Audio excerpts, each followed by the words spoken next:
Assembly में चुनाव के मुद्दे बढ़ जाते हैं। मुंबई से ही जो एक बड़े नेता हुआ करते थे, उनके लड़के हैं जो मिलिंद देवरा, मिलिंद देवरा के बारे में कहा जा रहा है कि वो वर्ली से आदित्य ठाकरे को चैलेंज करेंगे। लेकिन सबसे बड़ा फैक्टर ये है कि जो उद्धव ठाकरे हैं इस कोंकण रीजन में, जहाँ की उनका सेना का प्रभुत्व रहा है, उसमें जो विक्टिम कार्ड खेल सकते हैं कि साहब हमारी जो सेना की लिगेसी थी उसको इन लोगों ने जो हराने का काम किया है, जो बाला साहब की इमेज हुआ करती उसको खत्म करने का काम किया है। नमस्कार, पोलपंच में आपका फिर से स्वागत है। मैं आपके साथ हूं नरेश कोश्यारी। महाराष्ट्र में विधानसभा चुनाव की तारीखें जो है वो बहुत नजदीक हैं। वहां पर जोरों से चुनाव प्रचार चल रहा है, सीट शेयरिंग को लेकर लगातार बातचीत हो रही है। लेकिन इस बीच जिस तरीके से हम लगातार अलग अलग क्षेत्र या रीजन की बात कर रहे हैं कि महाराष्ट्र में मराठवाड़ा से किसे कितनी सीटें मिलेंगी या दूसरे रीजनों से कितनी सीटें मिलेंगी, तो आज हम बातचीत करने वाले हैं कोंकण क्षेत्र की। यहाँ पर 75 सीटें हैं विधानसभा की, और ये 75 सीटें जो हैं ये किसी का भी खेल बना सकती हैं और किसी का भी खेल बिगाड़ सकती हैं। और इन 75 सीटों में खास तौर पर उद्धव ठाकरे की यहां पर एक तरीके से अग्नि परीक्षा कह सकते हैं हम, क्योंकि उद्धव ठाकरे को यहां से हमेशा से बढ़त मिलती आई है। 80 का वो दशक था जब बाला साहब ठाकरे ने इस इलाके से बहुत बड़ी एक तरीके से क्रांति वो लेकर आए थे। उन्होंने एक नारा दिया था, उसके बाद से वहां पर उनको लगातार वहां से सीटें वो जीते। तो इस पर बात करेंगे, इस रीजन में क्या होने वाला है और क्या यहां पर राजनीतिक समीकरण बन रहे हैं, चुनावी समीकरण बन रहे हैं, इस पर बातचीत करेंगे। बातचीत करने के लिए मेरे साथ अरुण चौबे सर हैं रोजाना की तरह। तो सर, उद्धव ठाकरे की नाक का सवाल है, अग्नि परीक्षा है, क्या कहें, किस तरीके से यहाँ पर होने वाला है? आपने सही कहा, जैसे अभी शुरुआत में जी कि 80 के दशक तक कांग्रेस का यहाँ पर वर्चस्व रहा करता था। 80 के बाद से जो है बाला साहब ठाकरे ने जो है मराठा मानुस और भीमपुत्र का नारा दिया, और वो मराठा मानुस का जो नारा जो दिया तो वो बहुत हिट हुआ। एंटी कांग्रेस की जो राजनीति शुरू हुई उसके बाद में उनके नेतृत्व में यहाँ पर, और हिंदू हितों को और मराठा जो मानुस जो अभी मैंने कहा उनको लेकर, जो उनके राइट्स को लेकर जो उन्होंने राजनीतिक लड़ाई लड़नी शुरू की, तो उसमें जो शिवसेना है काफ़ी लोगों के जनमानस में बिल्कुल जमती चली गई। उसी का वो परिणाम था कि 2019 तक आते आते जो है उन लोगों ने लगातार उस रीजन को स्वीप किया। आपने देखा होगा कि लोग 2019 के असेंबली इलेक्शन में जब चुनाव हुए तो उसमें बीजेपी और शिवसेना अनडिवाइडेड थी, तो उन लोगों ने मिलकर यहाँ पर तकरीबन जो है 56 सीट्स जीती थी। इसमें शिवसेना जो है सबसे ज़्यादा 29 सीट्स जीती थी और बीजेपी 27 सीट्स जीती थी। कांग्रेस और एनसीपी मिलकर 10 ही सीट जीत पाए थे। तो इस तरह से देखा जाए तो पूरी की तरफ से एक तरफा देखा जाए तो ये शिवसेना का और बीजेपी का गढ़ रहा है। लेकिन जैसे ही महाविकास अघाड़ी गठबंधन बना, उसके बाद पहला चुनाव था लोकसभा चुनाव, वहां पर 2024 का लोकसभा चुनाव, तो उसमें तो इसी रीजन से बहुत बड़ा झटका मिला है उद्धव ठाकरे की शिवसेना को। सर जी हाँ, ये मैं आपको उसके बारे में बताऊं कि शिवसेना जो यूबीटी है, जो उद्धव वाली, उसको सिर्फ 3 सीट मिले, कांग्रेस 1 सीट जीत पाई और शरद पवार की भी जो है पार्टी जो है 1 सीट जीत पाई, यानी 5 सीट ये लोग जीते। 12 सीट इस रीजन में आती है लोकसभा की, उसमें 3 seat BJP, 3 seat Shiv Sena Eknath वाली और एनसीपी पवार वाली, यानी 7 सीट इन लोगों ने जीती। तो पलड़ा इन लोगों का भारी रहा।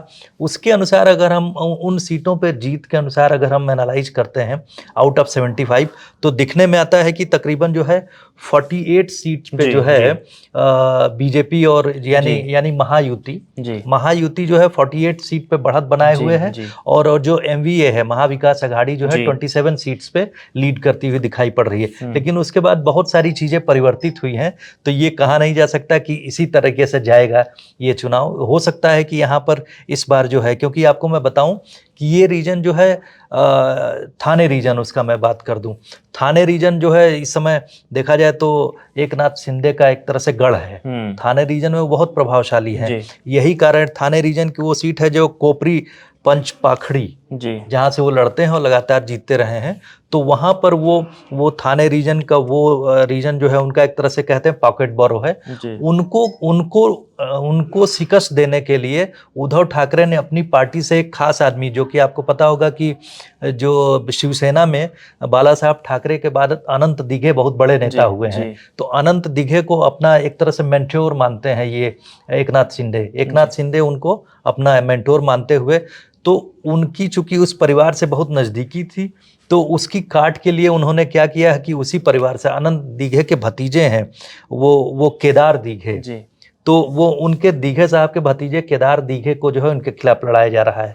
तो वहाँ की सीट जो वहाँ की फाइट बहुत इंटरेस्टिंग हो गई है, क्योंकि केदार दीघे जो कहा जाता है कि उन्होंने, अब इसमें होगा कि किसने ट्रू लीगेसी इनहेरिट की है अनंत दीघे की वहाँ पर कुल मिलाकर यहाँ पर उद्धव थाने ठाकरे की कोशिश जो है कि शिंदे पर ही सीधे निशाना साधा है। अगर एक नाथ शिंदे चुनाव हार जाते हैं तो वैसे उनको कमजोर करने की कोशिश एक तरीके से जाहिर सी बात है, क्योंकि उस रीजन में मैक्सिमम जो है देखा जाए तो जो आपने कहा नाक की लड़ाई, वो अनडिवाइडेड सेना के बीच में जो है, यानी सेना का एक फैक्शन शिंदे के पास में है और एक ठाकरे के पास में, तो उन दोनों के बीच एक बहुत घमासान लड़ाई एक तरह से हो रही है। और उसका दूसरा एस्पेक्ट मैं बता दूं, एक बहुत इंटरेस्टिंग सीट वो है, क्योंकि यहाँ पर तकरीबन 6 जिले हैं। 6 जिलों में से जो है कुछ जो है, जैसे मुंबई का भी रीजन है, तो मुंबई का रीजन यानी वो रीजन अर्बन हो जाता है। बाकी जो रूरल डिस्ट्रिक्ट्स आते हैं, रत्नागिरी और सिंधु दुर्ग और ये सब जो पालघर रीजन है, ये सब बहुत रूरल बेल्ट आ जाती हैं। तो इन सब रीजन को छोड़ दें, अगर हम मुंबई रीजन को देखें तो वहाँ पर जो म्युनिसिपल कॉर्पोरेशन है, मुंबई मेट्रोपॉलिटन रीजन कहलाता है, वहाँ पर शिवसेना पूरी तरह से डोमिनेट करती है। अर्बन रीजन में आप जानते हैं उद्धव वाली शिवसेना। और अब वही मैंने कहा कि वर्चस्व की लड़ाई चल रही है। तो वहाँ की एक वर्ली सीट है, वर्ली सीट से आदित्य ठाकरे को लड़ाया जा रहा है।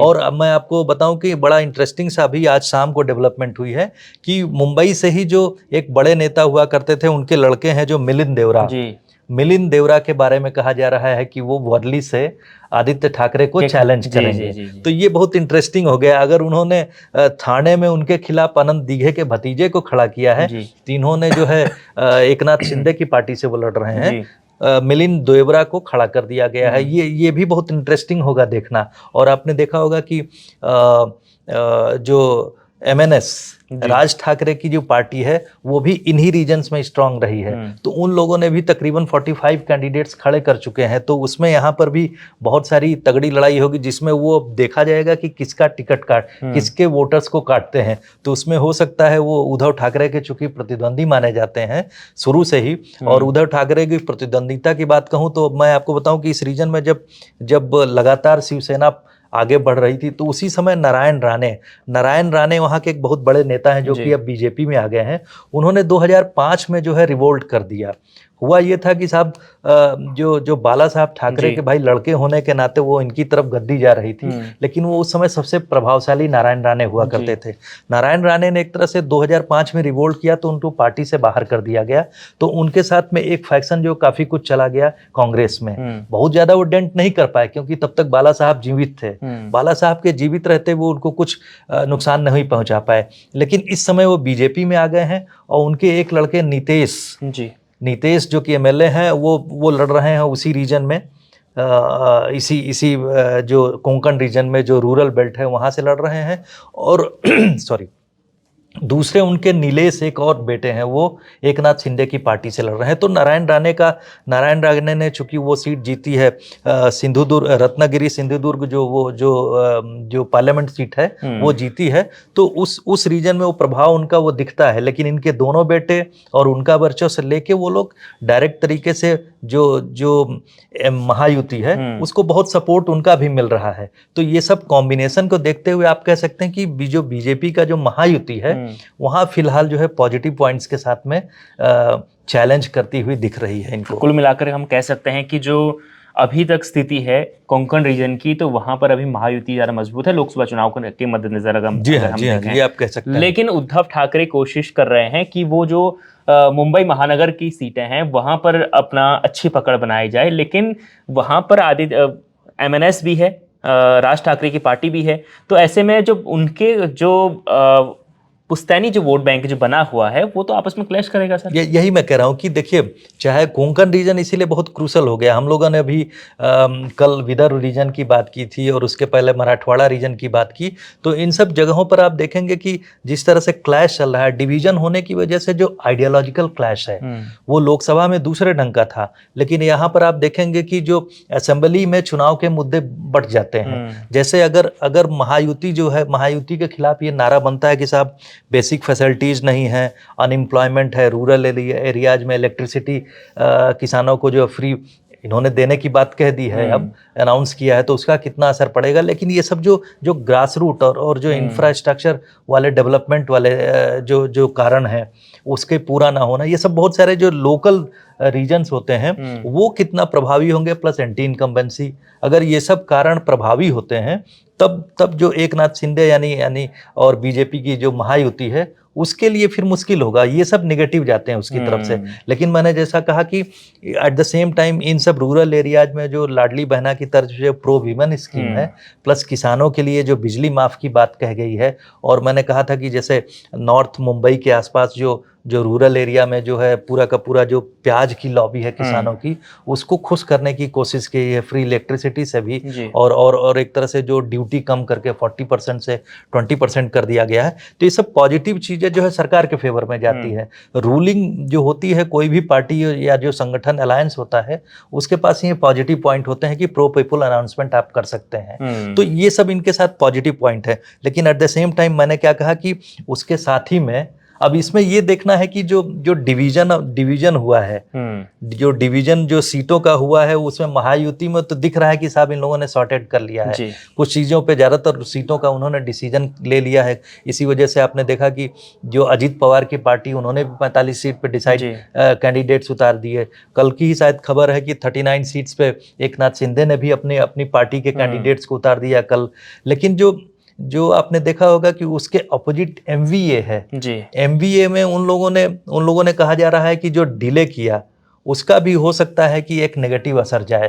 तो उसकी वजह से आपने देखा होगा कि उसी डिले की वजह से जो नेगोशिएशन में जो है पवार साहब की पार्टी जो है वो भी इक्वल फुटेज पे आ गई, उसको भी 80-85 जो सीट मिल रही हैं। तो इन सब चीज़ों का जो है, इस कन्फ्यूजन का फायदा जो है अब देखिए किसको मिलता है। फिलहाल तो अगर हम महायुति के अगेंस्ट में एमवीए में देखें तो एमवीए में इस समय सबसे बेहतर पोजीशन में पवार साहब दिख रहे हैं। बिल्कुल जी। इस बीच सर एक सवाल ये भी आता है कि कोंकण रीजन का जो ग्रामीण इलाका है वहां पर, क्योंकि हम देख रहे हैं कि जो मुंबई महानगर की जो सीटें हैं वहां पर तो शिवसेना उद्धव ठाकरे आगे आ सकते हैं, क्योंकि उनके चांसेस बनते हैं, इससे पहले उन्हें सीटें ज़्यादा जीती हैं। लेकिन जो ग्रामीण इलाके हैं यहाँ पर एनसीपी और कांग्रेस क्या यहाँ पर मदद करेंगी एमवीए को ज़्यादा सीटें जीतने के लिए, क्या लगता है? देखिए, रूरल एरिया में जैसे मैं एक एग्जांपल देता हूं कि पालघर रीजन है। पालघर रीजन में आपने देखा जब उद्धव की सरकार थी और उसमें कांग्रेस भी थी, एनसीपी पवार भी थी, तो पवार साहब उस समय, एनसीपी डिवाइडेड नहीं थी,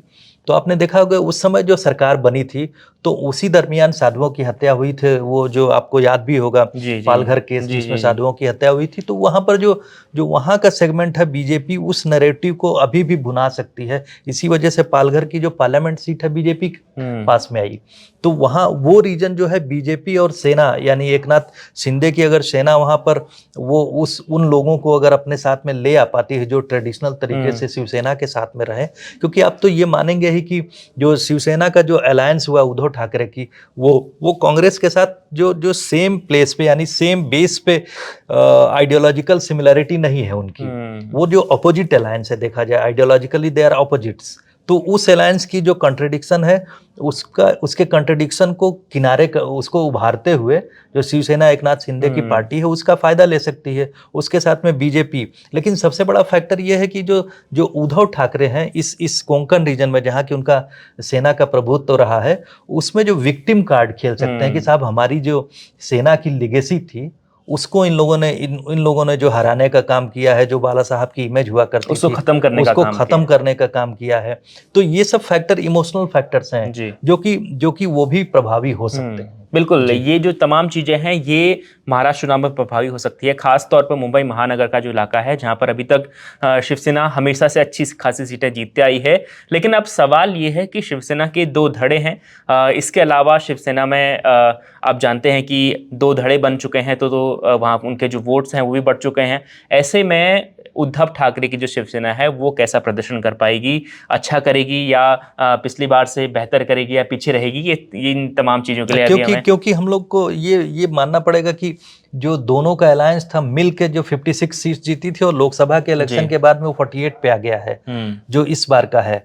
तो ऐसा नहीं कि बिल्कुल एक तरफा भी नहीं हो सकता है, हो सकता है वो पुराना सेंटीमेंट काम आए, ये भी हो सकता है, कुछ भी हो सकता है, इंतजार हमें जरूर करना होगा। लेकिन फिलहाल कोंकण रीजन में लगातार चुनाव प्रचार चल रहा है, क्योंकि बहुत जल्द ही महाराष्ट्र में आपको वोटिंग होते हुए नजर आएगी, उसका रिजल्ट आएगा, तमाम चीजें हम आपको बताते रहेंगे। अलग अलग रीजन वाइज हम आपको महाराष्ट्र की जो चुनावी वहां पर समीकरण बन रहे हैं वो बता रहे हैं कि किस रीजन में क्या कितनी सीटें हैं और वहां पर कौन सी पार्टी ने कौन से कैंडिडेट उतारे हैं, ये तमाम चीजें हम आपको बता रहे हैं। रोजाना हम आपके साथ पोल पंच के जरिए चुनावी जो चुनाव जहां जहां चुनाव हो उसके बारे में बता रहे हैं। इन दिनों हम महाराष्ट्र की चर्चा कर रहे हैं, इसके बाद लगातार हम महाराष्ट्र और झारखंड पे भी चर्चा करेंगे।